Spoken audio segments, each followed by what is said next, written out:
Assalamualaikum warahmatullahi wabarakatuh. Perkenalkan, nama saya Zulfa Maulida dari Program Studi Pendidikan IPA FMIPA Universitas Negeri Yogyakarta akan mempersembahkan sebuah video edukasi tentang COVID-19 yang merupakan program kerja utama saya. Untuk video ini, judulnya adalah Pengendalian COVID-19 oleh saya, Zulfa Maulida. Yang pertama, kita akan membahas mengenai protokol kesehatan. Nah, vaksinasi paling cepat selesai itu pada tahun 2022. Bahkan, mereka yang sudah divaksinasi pun pada tingkat tertentu dapat terpapar lagi, termasuk para penyintas yang sudah terkena COVID-19. Jadi, apa yang harus dilakukan? Nah, yang pertama, tetaplah mematuhi protokol kesehatan 3M. Yang kedua, terus mendukung pemerintah dalam melaksanakan 3T. Dan yang ketiga adalah mengikuti program vaksinasi nasional. Nah, deskripsi untuk protokol kesehatan yang pertama adalah sebagai berikut. Nah, ada 3 ya, iman, aman, dan imun. Nah, untuk iman yaitu menjalankan ibadah sesuai dengan agama. Untuk yang aman itu memakai masker, menjaga jarak, hindari kerumunan, dan mencuci tangan. Dan yang ketiga yaitu imun, olahraga teratur, istirahat cukup, tidak panik, makan makanan yang bergizi. Yang pertama yaitu mencuci tangan. Nah, mengapa mencuci tangan? Berdasarkan penelitian, dengan mencuci tangan selama 20 detik, virus berbahaya yang menempel di tangan dapat mati. Bila dilakukan di bawah 20 detik, kemungkinan virus yang mati akan lebih sedikit. Pastikan juga seluruh area tangan sudah dibersihkan, termasuk telapak tangan, punggung tangan, sela-sela jari, dan di bawah kuku. Setelah mencuci tangan harus dikeringkan dengan menggunakan tisu, handuk bersih, atau alat pengering tangan karena bakteri itu lebih mudah menyebar di kulit basah dibanding dengan kulit kering. Kemudian disarankan melakukan 6 langkah mencuci tangan. Yang pertama yaitu ratakan sabun dengan kedua tangan. Yang kedua, gosok punggung tangan dan sela-sela jari. Dan yang ketiga, gosok jari-jari bagian dalam. Untuk selanjutnya, gosok telapak tangan dengan posisi jari saling mengunci. Yang kelima, gosok ibu jari secara berputar dalam genggaman.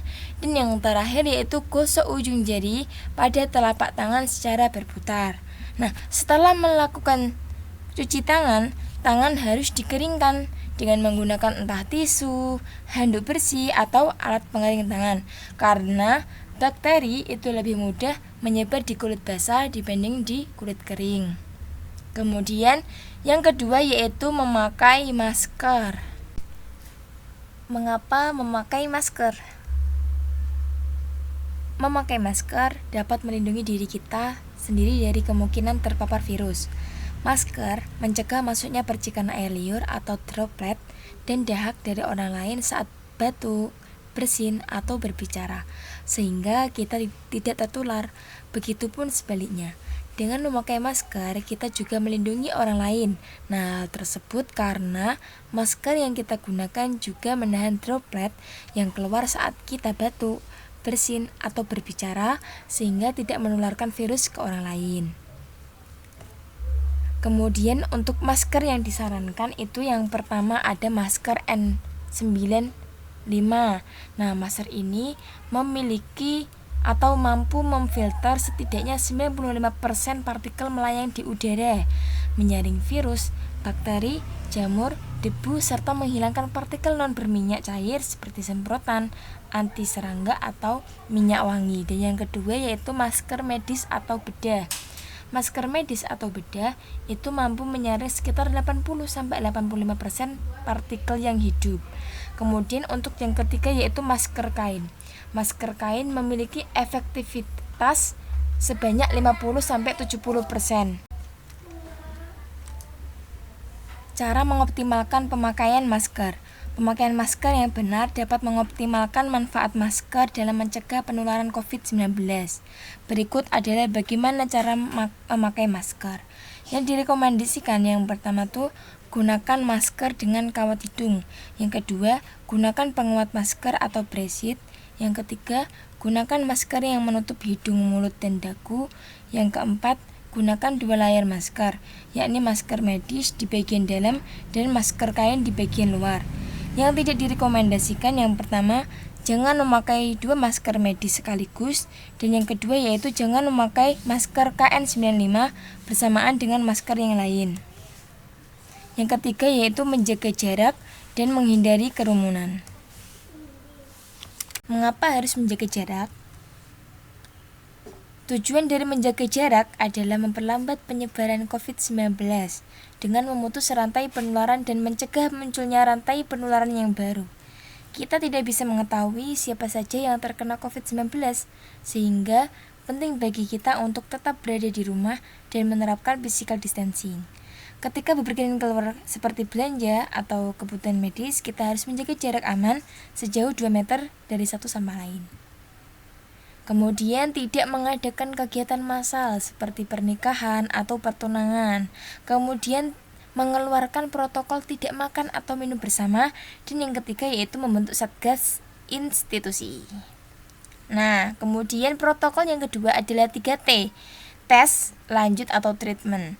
Hal ini tidak semudah 3M karena melibatkan pihak testing, telusur atau tracing, dan tidak lain. Namun harus dilaksanakan dengan baik.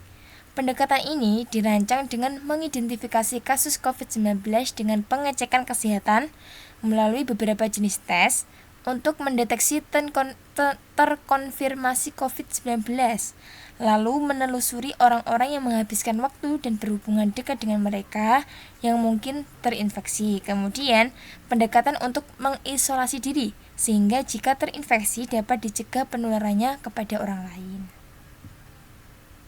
Kemudian yang kedua yaitu vaksinasi. Sebagaimana telah diketahui bahwa Indonesia telah menetapkan 7 jenis vaksin yang dapat digunakan untuk pelaksanaan vaksinasi COVID-19 di Indonesia.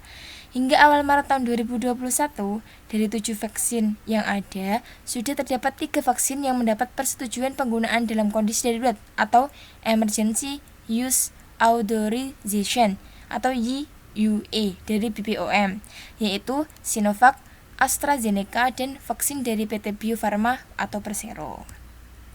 Nah, berikut merupakan daftar pustaka dari video yang saya buat. Terdapat buku saku pencegah corona, kemudian satuan tugas berupa buku pengendalian COVID, dan dari jurnal oleh Yuliana. Sekian dari saya, semoga bermanfaat. Semoga dengan video ini dapat menambah pengetahuan mengenai protokol kesehatan dan juga vaksinasi. Sekian dari saya. Assalamualaikum warahmatullahi wabarakatuh.